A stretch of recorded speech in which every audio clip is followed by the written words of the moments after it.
Hi guys, welcome back with me again in this channel. So in this video I'm going to show you how you can get the Oxy Tube in Abyss Roblox. So the Oxy Tube or the oxygen tanks is a total game changer in Abyss. It allows you to stay underwater much longer, especially if you are in the spirit routes.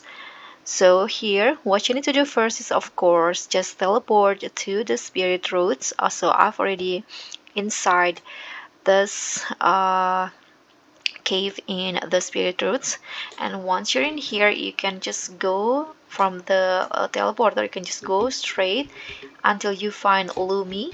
And in here on the left side you'll see the Oxy Tube. So it costs 57,500 dollars or cash.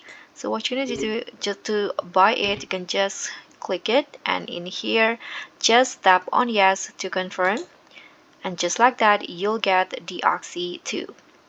So thank you so much for watching. Don't forget to like, comment and subscribe, and also click on the thanks.